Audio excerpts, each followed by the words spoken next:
If you want to learn how I created this cup, please continue watching.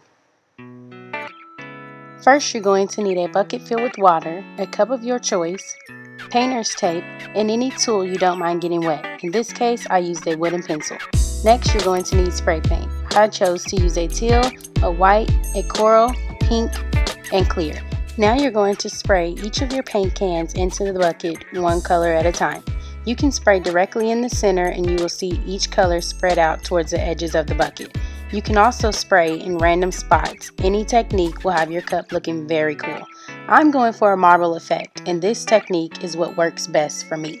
Next, you're going to take your tool of choice and move some of the paint to the edges of the bucket. This is going to help with the marble effect. Now you are ready to dip your cup into the bucket. You want to dip at an angle and spin at the same time. Then take your tool and swirl it around the edge of the bucket. Now pull out your cup, and voila!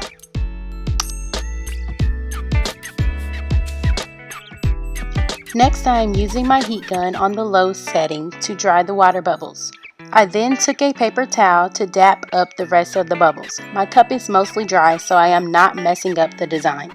I am sealing my design with the Alumilite resin kit. My cup is only 10 ounces, so I used half a teaspoon for part A and half a teaspoon for part B. You want to then mix part A and B together in one cup. Try not to mix them fast to decrease the chance of air bubbles. While you are mixing, scrape the sides of the cup. When your mixture has went from cloudy to clear, you are ready to apply to your cup, which is what you see me doing here.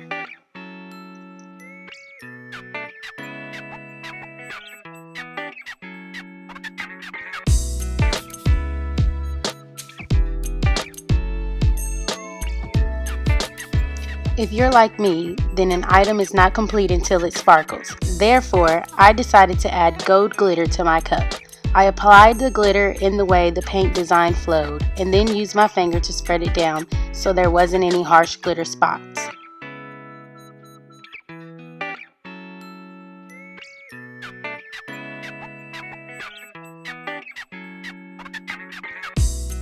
As if the gold glitter wasn't enough, I decided to add a little teal glitter as well.